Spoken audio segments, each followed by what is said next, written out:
Hi again, everybody. Welcome to another episode of Spurgeon, Read My Way. This is, feels like deja vu to me, especially because I apparently had too much stuff on my phone that I'm recording this on and did not pay attention. Don't want to look at myself too much, apparently, which I guess is a good thing. But recorded this whole show, I thought, and then looked up at the end and realized the phone is off. What happened? I was 26 minutes in and it stopped recording. So this is round 2 of this episode of Spurgeon Read My Way, for me at least. You only get one, so you be thankful for that. But anyway, I've listened to the lecture I'm about to read. Now I've read it and listened to myself. I guess the benefit, all by God's providence, is that hopefully I'll read it better for you than I read it the first time. I had a few stumbles and falls, and apparently the Lord said, no, that's not good enough for the folks here. So, Lord willing, that is what his thought was, his determining. God doesn't think, he knows everything. That was his determination, and I hope it was, so that I actually just make a better show for you. So, anyway, I probably won't yap as much as I did on that one before, talking about a bunch of stuff, because I've yapped a lot, and my voice is a little tired. But I don't want to not record the video. Let's put the time aside to get this in, and, my wife and daughter are out. My other daughter, they're out and around town. I thought, well, house is open, the evening here. I'm done with work for the day. It's a time to get a show recorded so I can drop it at the right times. So that's what I try to do, stockpile these up. I'm still working full time. If you're watching this on Patreon, thank you so much, because you're getting this early. And you're getting this early because you're donating, you're supporting this ministry at $5 a month. Because this is a ministry to my family.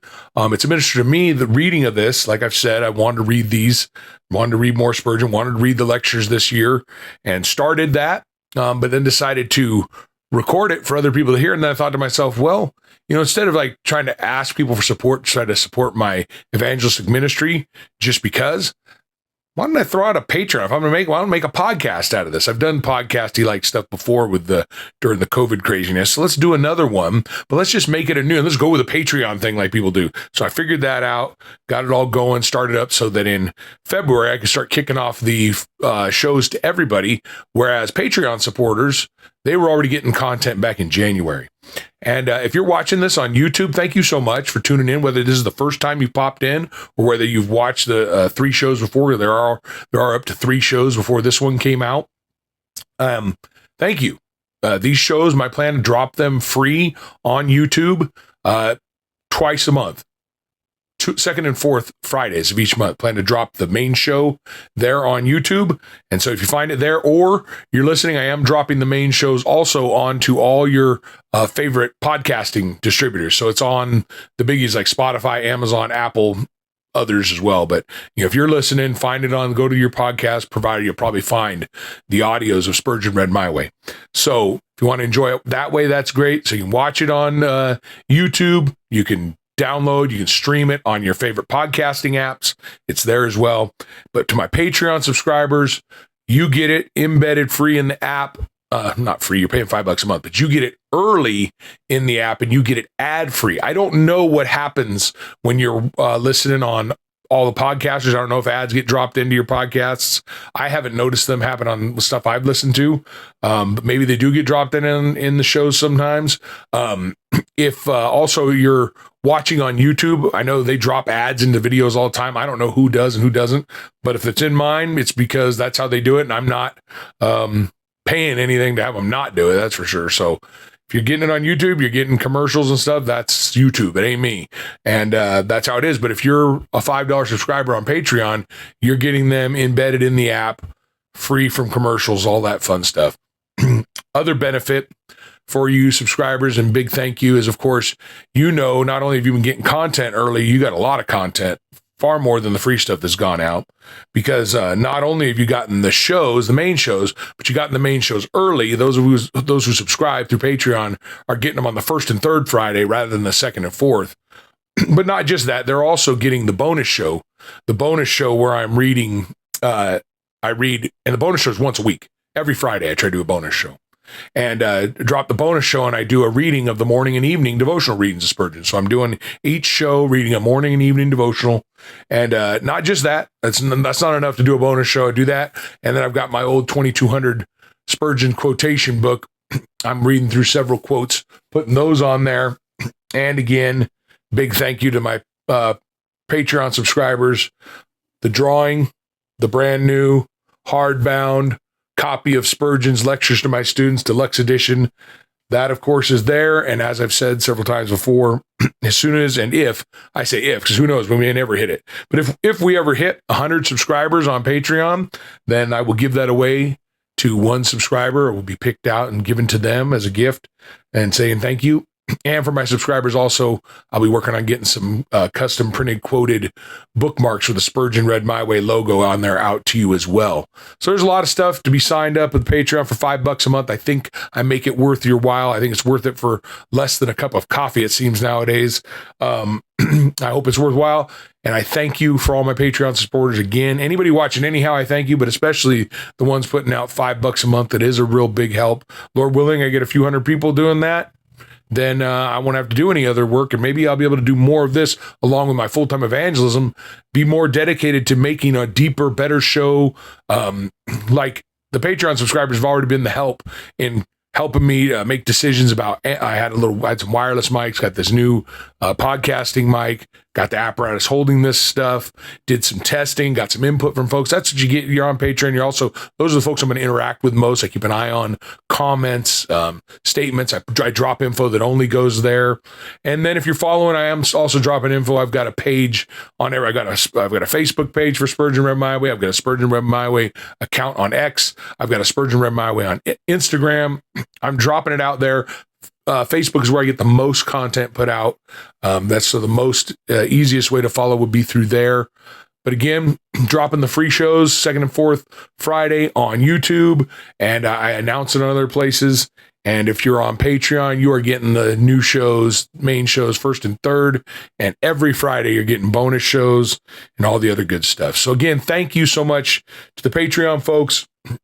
And thank you again for everybody signing up and watching. Ask me any questions, especially Patreon folks. I don't look at the YouTube much, so it's probably best to send me a message through Facebook. I'll see that. That's probably the best way to get a hold of me if you're not a Patreon subscriber. So, without much further ado, let's get to what this lecture is going to be. Like I've said before, I have done these lectures, and I've already dropped. This will be the fourth full lecture. And I've said before, and I'll say again, I don't do them necessarily in order. I did the first one, number one, to be in order. I felt that was appropriate. The Minister's Self-Watch. But then I went to my two favorites. So the next two episodes were on open air preaching. Spurgeon does two lectures. I believe there's 17 and 18 in his lectures, two open air preachers and on open air preaching. So it was awesome. And of course, I'm an open air preacher. I'm an evangelist. Love it. My favorites. Man, my nose is itching. Sorry. Grip and push on that thing. I don't know why it's itching. It's weird. Anyway, so you get on a fun show like this. Hey, podcasting, right? It's not a scripted show by any means, other than the script I'm going to read from the book. But hey, it's not just a reading. It's not an audiobook. It's a podcast. So if you're looking at this going, man, I don't want anything to do with this, maybe it's your only one and done show. Who knows? But we're going to get into the lecture here soon. And as I do that, I will tell you, if you've never watched before and you're wondering with all this weirdity here, I'm not a pro reader. I'm not a voice actor. I don't edit these things out. I don't go through and edit out where I stop and drink water.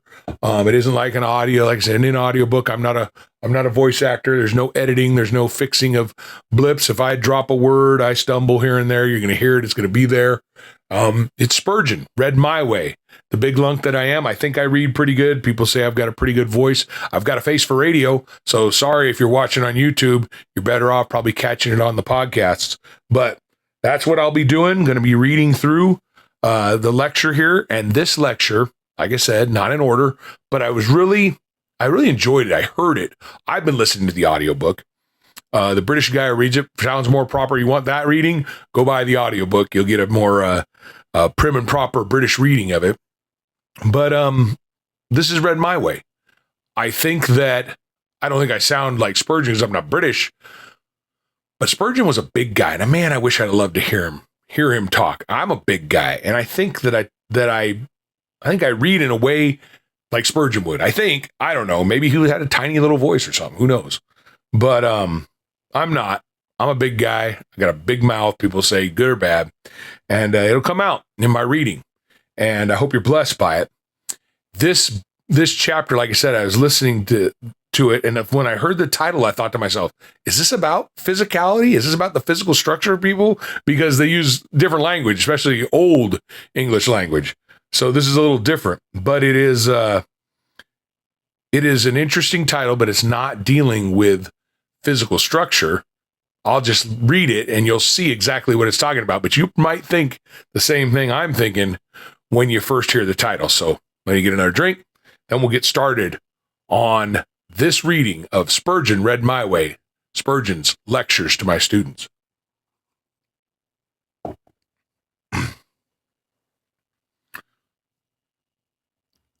Lecture 13, To Workers with Slender Apparatus.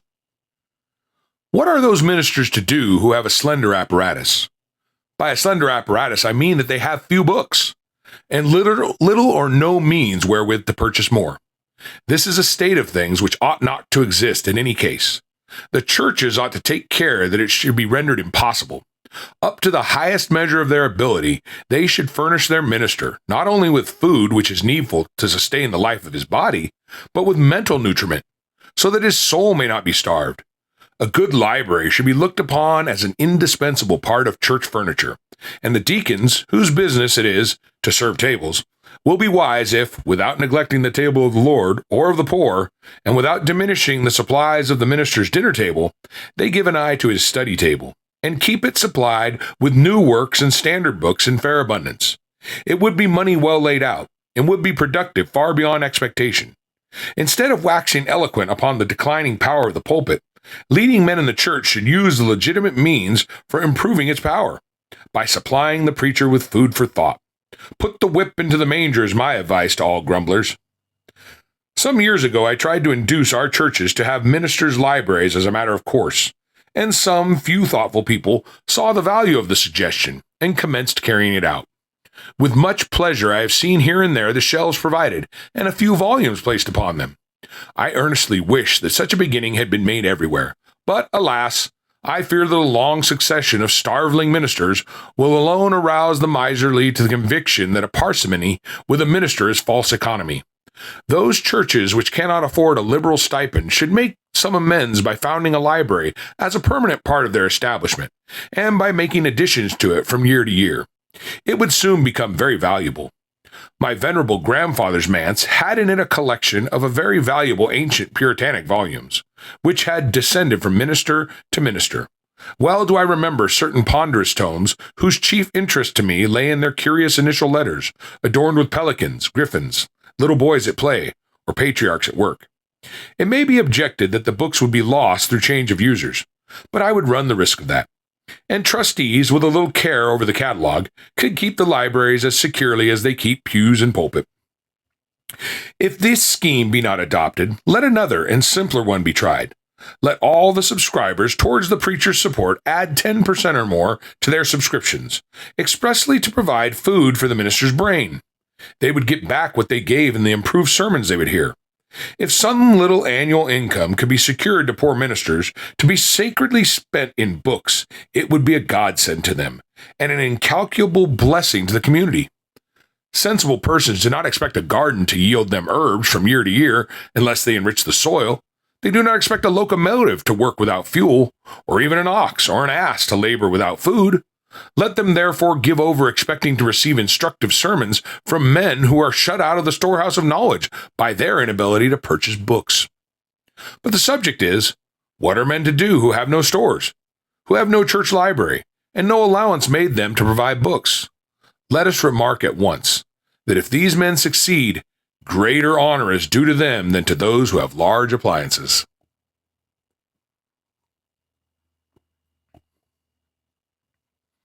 Quinton Matsis is said to have had all his tools, except his hammer and file, taken from him by his fellow workmen, and to have produced his famous well cover without them.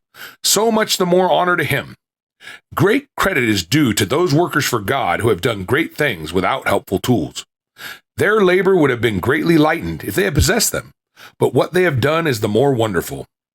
At the present International Exhibition in Kensington, Mr. Buckmaster's School of Cookery is mainly admired because he produces such savory dishes from unpromising material. From a handful of bones and a little macaroni, he serves up royal dainties.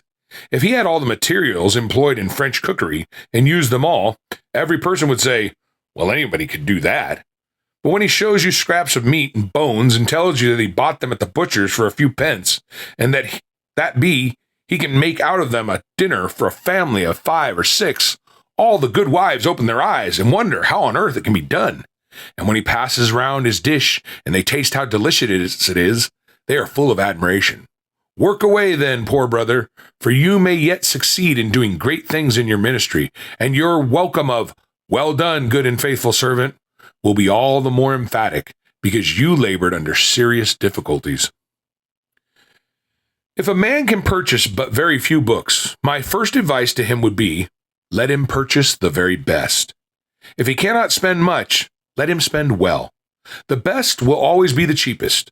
Leave mere dilutions and attenuations to those who can afford such luxuries. Do not buy milk and water, but get condensed milk, and put what water you like to it yourself. This age is full of word spinners, professional bookmakers, who hammer a grain of matter so thin that it will cover a 5-acre sheet of paper. These men have their uses, as gold beaters have, but they are of no use to you. Farmers on our coast used to cart wagon loads of seaweed and put them upon their land. The heaviest part was the water. Now they dry the weeds and save a world of labor and expense. Don't buy thin soup. Purchase the essence of meat. Get much in little. Prefer books which abound in what James Hamilton used to call bibline, or the essence of books. You require accurate, condensed, reliable, standard books, and should make sure that you get them. In preparing his Horae Biblicae Quotidianae, which is an admirable comment upon the Bible, Dr. Chalmers used only the Concordance, the Pictorial Bible, Poole's Synopsis, Matthew Henry's Commentary, and Robinson's Researches in Palestine. These are the books I use, said he to a friend. All that is biblical is there. I have to do with nothing besides in my biblical study. This shows that those who have unlimited stores at their command yet find a few standard books sufficient. If Dr. Chalmers were now alive, he would probably take Thompson's Land in the book instead of Robinson's Researches, and give up the Pictorial Bible for Kiddo's Daily Bible Illustrations. At least I should recommend the alteration to most men. This is clear evidence that some most eminent preachers have found that they could do better with few books than with many when studying the Scriptures, and this, I take it, is our main business. Forego then without regret the many books which, like poor Hodge's razors of famous memory, are made to sell, and do sell those who buy them, as well as themselves. Matthew Henry's commentary having been mentioned, I venture to say that no better investment can be made by any minister than that peerless exposition. Get it if you sell your coat to buy it. The next rule I shall lay down is master those books you have. Read them thoroughly, bathe in them until they saturate you. Read and reread them, masticate them, and digest them. Let them go into your very self. Peruse a good book several times and make notes and analyses of it. A student will find that his mental constitution is more affected by one book thoroughly mastered than by 20 books which he has merely skimmed, lapping at them. As the classic proverb puts it, as the dog drinks of Nilus. Little learning and much pride come of hasty reading. Books may be piled on the brain till it cannot work. Some men are disabled from thinking by their putting meditation away for the sake of much reading. They gorge themselves with book matter and become mentally dyspeptic. Books on the brain cause disease. Get the books into the brain and you will grow. In D'Israeli's Curiosities of Literature, there is an invective of Lucian upon those men who boast of possessing large libraries which they either never read or never profit by. He begins by comparing such a person to a pilot who never learned the art of navigation, or a cripple who wears embroidered slippers but cannot stand upright in them. Then he exclaims, "Why do you buy so many books? You have no hair, and you purchase a comb. You are blind, and you must need buy a fine mirror. You are deaf, and you will have the best musical instrument." A very well-deserved rebuke to those who think that the possession of books will secure them learning. A measure of that temptation happens to us all, for do we not feel wiser after we have spent an hour or two in the bookseller's shop? A man might as well think himself richer for having inspected the vaults of the Bank of England. In reading the books, let your motto be, much, not many. Think as well read, and keep the thinking always proportionate to the reading, and you, small library, will not be a great misfortune. There is very much sound sense in the remark of a writer in the Quarterly Review many years back. Give us the one dear book, cheaply picked from the stall by the price of the dinner, thumbed and dog-eared, cracked in the back, and broken in the corner, noted on the fly-leaf and scrawled on the margin, sullied and scorched, torn and worn, smoothed in the pocket and grimed on the hearth, damped by the grass and dusted among the cinders, over which you have dreamed in the grove and dozed before the embers. But read again, again, and again, from cover to cover. It is by this one book, and its 3 or 4 single successors, that more real cultivation has been imparted than by all the myriads which bear down the mile-long, bulging, bending shelves of the Bodleian.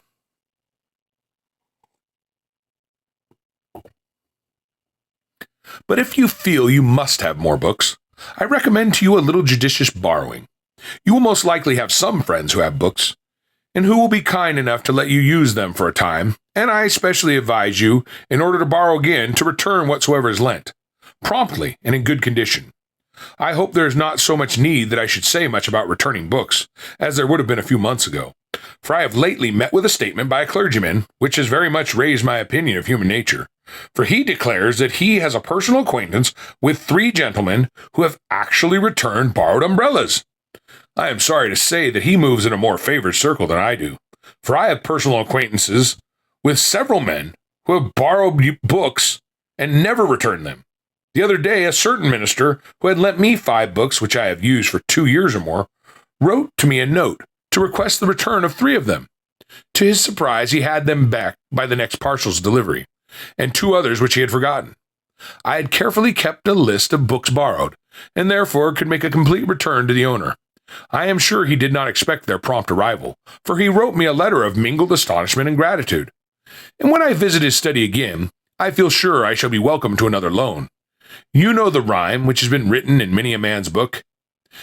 If thou art borrowed by a friend, right welcome shall he be, to read, to study, not to lend, but to return to me. Not that imparted knowledge doth diminish learning's store, but books I find when once they're lent return to me no more. Sir Walter Scott used to say that his friends might be very indifferent accountants, but he was sure they were good bookkeepers. Some have even had to go the length of a scholar who, when asked to lend a book, sent word by the servant that he would not let the books go out of his chamber, but the gentleman who sought the loan might come and sit there and read as long as he liked. The rejoinder was unexpected but complete. When his fire being slow to burn, he sent to the same person to borrow a pair of bellows, and received for answer that the owner would not lend the bellows out of his own chamber, but the gentleman might come and blow there as long as he liked. Judicious borrowing may furnish you with much reading, but remember the man's axe head in the Scriptures, and be careful of what you borrow. The wicked borroweth and payeth not again. In case the famine of books should be sore in the land, there is one book which you all have, and that is your Bible. And a minister with his Bible is like David with his sling and stone, fully equipped for the fray. No man may say that he has no well to draw from while the Scriptures are within reach. In the Bible we have a perfect library, and he who studies it thoroughly will be a better scholar than if he had devoured the Alexandrian library entire. To understand the Bible should be our ambition. We should be familiar with it, as familiar as the housewife with her needle, the merchant with his ledger, the mariner with his ship. We ought to know its general run, the contents of each book, the details of its histories, its doctrines, its precepts, and everything about it. Erasmus, speaking of Jerome, asks, who but he ever learned by heart whole Scripture, or imbibed or meditate on it as he did? It is said of Witsius, a learned Dutchman, author of the famous work on the covenants, that he also was able not merely to repeat every word of Scripture in the original tongues, but to give the context and the criticisms of the best authors. And I have heard of an old minister at Lancashire that he was a walking concordance and could either give you a chapter and verse for any passage quoted, or vice versa, could correctly give the words when the place was mentioned. That may have been a feat of memory, but the study needful to it must have been highly profitable. I do not say that you must aspire to that, but if you could, it would be well worth the gaining.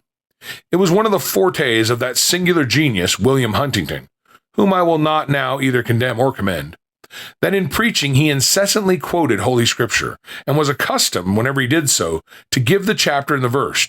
And in order to show his independence of the printed book, it was his uncomely habit to remove the Bible from the front of the pulpit. A man who has learned not merely the letter of the Bible, but its inner spirit, will be no mean man. Whatever deficiencies he may labor under, you know the old proverb, cave ab homine unius libre, beware of the man of one book. He is a terrible antagonist, a man who has his Bible at his fingers' ends, and his heart's core is a champion in our Israel. You cannot compete with him. You may have an armory of weapons, but his scriptural knowledge will overcome you. For it is a sword like that of Goliath, of which David said there is none like it. The gracious William Romaine, I believe, in the latter part of his life, put away all his books and read nothing at all but his Bible. He was a scholarly man, yet he was monopolized by the one book, and was made mighty by it. If we are driven to do the same by necessity, let us recollect that some have done it by choice, and let us not bemoan our lot. For the Scriptures will be sweeter than honey to our taste, and will make us wiser than the ancients. We shall never be short of holy matter if we are continually studying the inspired volume. Nay, it is not only matter that we shall find there, but illustration too, for the Bible is its own best illustrator. If you want anecdote, simile, allegory, or parable, turn to the sacred page. Scriptural truth never looks more lovely than when she is adorned with jewels from her own treasury. I have lately been reading the books of the Kings and Chronicles, and I have become enamored of them. They are as full of divine instruction as the Psalms or prophets, if read with opened eyes.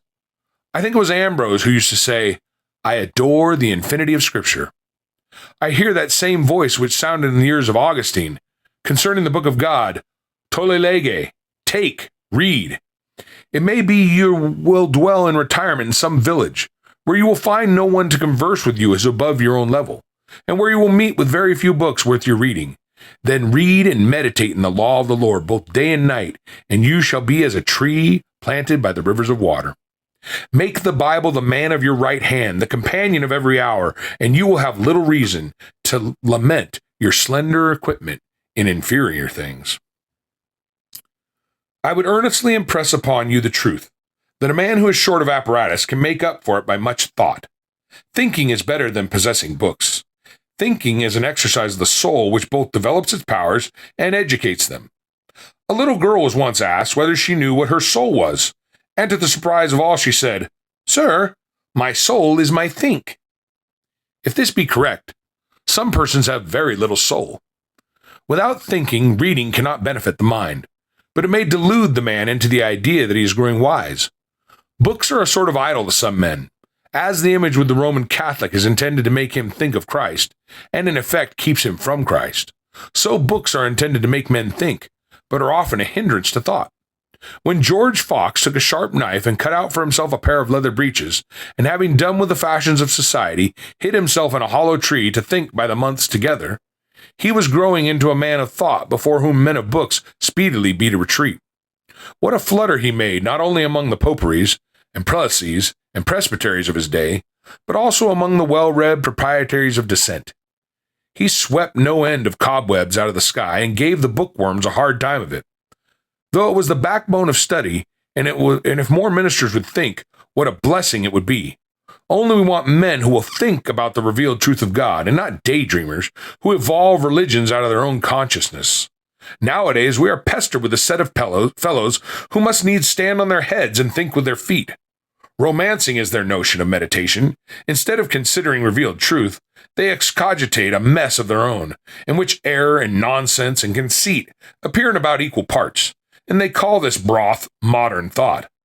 We want men who will try to think straight and yet think deep, because they think God's thoughts. Far be it from me to urge you to imitate the boastful thinkers of this age, who empty their meeting houses, and then glory that they preach to the cultivated and intellectual. It is miserable cant. Earnest thought upon the things which are assuredly believed among us is quite another matter, and to that I urge you. Personally, I owe much to many hours and even days spent alone under an old oak tree by the river Medway. Happened to be somewhat indisposed at the time when I was leaving school, I was allowed considerable leisure, and armed with an excellent fishing rod, I caught a few small fishes, and enjoyed many daydreams intermingled with the searchings of heart, and much ruminating of knowledge acquired. If boys would think, it would be well to give them less classwork and more opportunity for thought. All cram and no digestion makes flesh destitute of muscle, and this is even more deplorable mentally than physically. If your people are not numerous enough to supply you with a library, they will make fewer demands on your time, and in having time for meditation, you will even be better off than your brethren with many books and little space for quiet contemplation.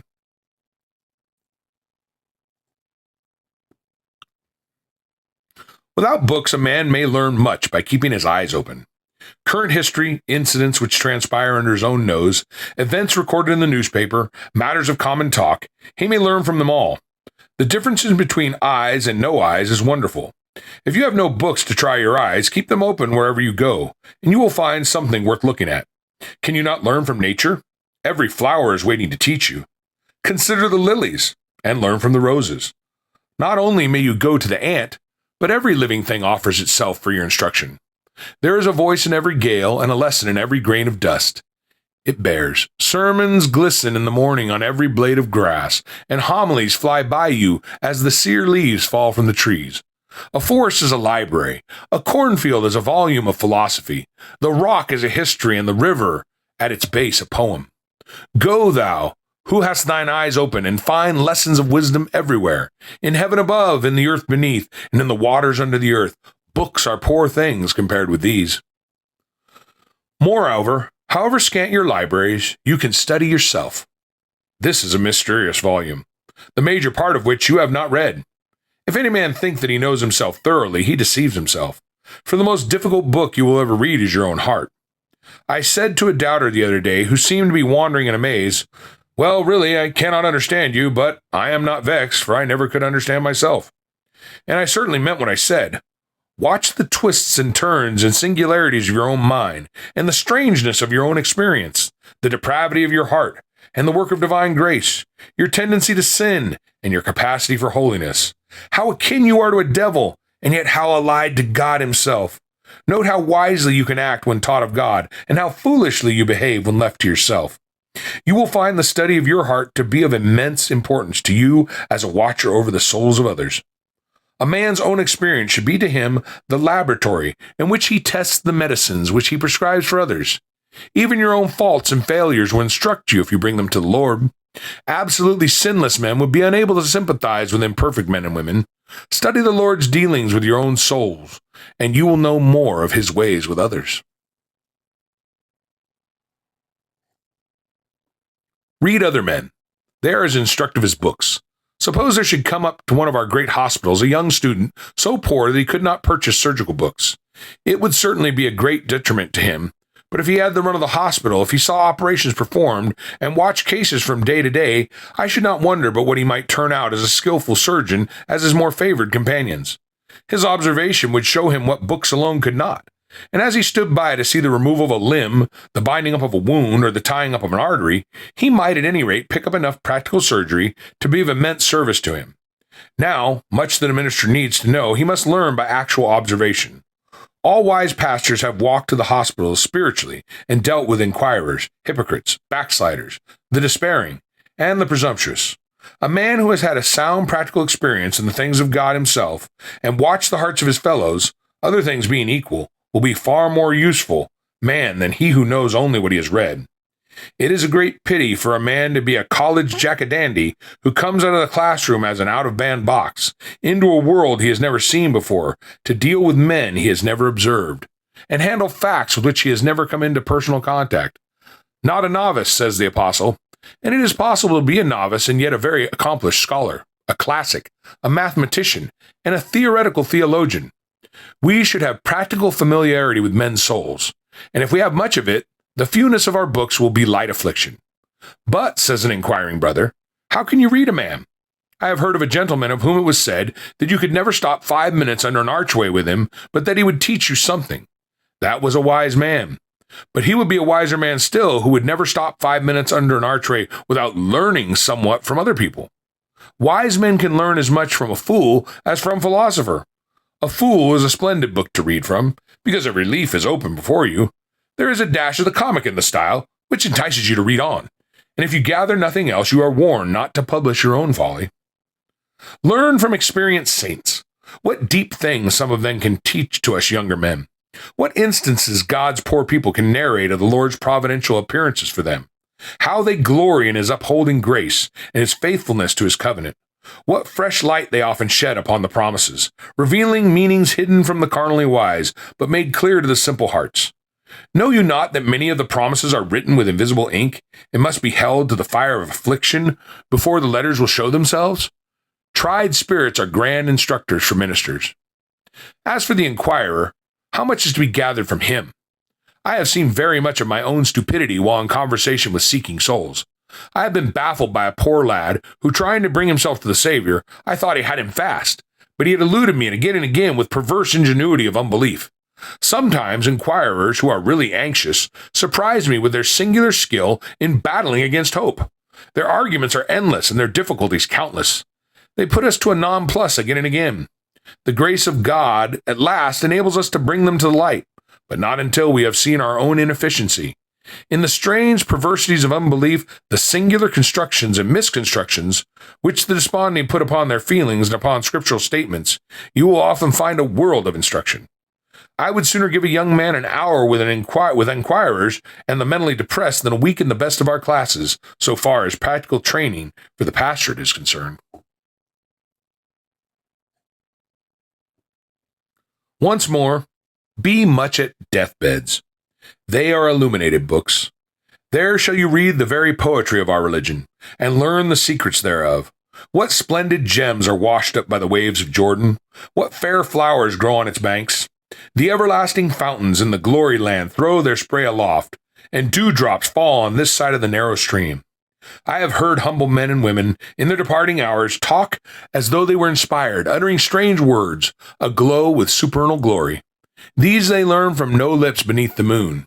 They must have heard them while sitting in the suburbs of the New Jerusalem. God whispers them in their ears amid their pain and weakness, and then they tell us a little of what the Spirit has revealed. I will part with all my books, if I may see the Lord's Elijahs mount their chariots of fire. Thus ends Lecture 13. Slender Apparatus. Well, got finished. Still recording. Praise the Lord. And I guess it was a less dramatic end. Maybe it would have been more touching because it hit me as I finished reading that under the first recording that wasn't recording. I got all teary-eyed, choked up because I was like, talking about people dying and Spurgeon so poetic sounding. And I was like, oh, I got all teared up. It was like pretty powerful. I didn't the second time through. So you missed out if that was valuable. But obviously, the Lord didn't want you to see the nonsense. So anyway, but look at that. I mean, if I may see the Lord's Elijahs mount their chariots of fire on the way to heaven, on the way to glory, what a blessing. So that is Lecture 13. That is the fourth recording, the fourth full show. And thank you for watching. Thank you for joining along. I pray you were blessed. If you were, please spread the word. Tell others to subscribe on YouTube, to listen on their favorite podcast service. And if you really want to help out, if you want to bless my family and me, sign up on Patreon, pay $5 a month, and I promise you'll get more. You'll get more for your buck. I mean, for $5 a month, I think that's pretty reasonable. You're going to get yourself, like I said before, you're going to get the extra shows, the early shows, enter into the drawing, get quote reads, bookmarks eventually, other stuff, and you have contact, more input on shaping the show. And like I said, I ever hit a couple hundred people on there, and I'm able to just go back to full-time evangelistic ministry.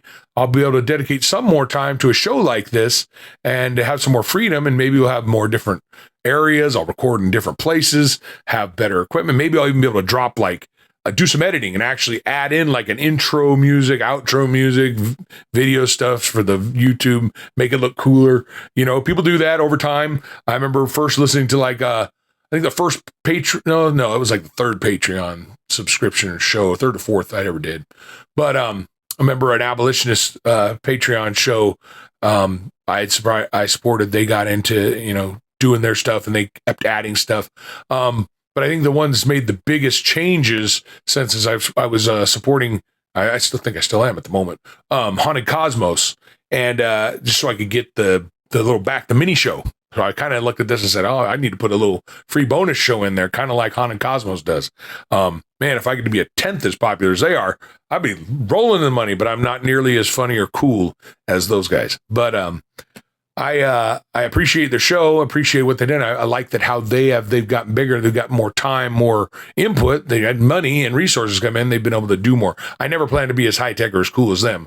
But I might be able to have some time to do some editing, put some, like I said, some video, fade in, fade out, intro, music, outro. I don't know. Who knows? Maybe I will, maybe I won't. But we'll never know if I ever hit 200-300 subscribers or something. But if I hit 100, someone's getting that free book. Someone's going to win that. But until then, I'm enjoying this. And again, thank you for tuning in. Thank you for listening, watching, participating. Again, biggest thanks to my Patreon subscribers, but a thank you to everybody who's involved. God bless you. I hope you've enjoyed me reading Spurgeon my way. God bless you. Have a great day.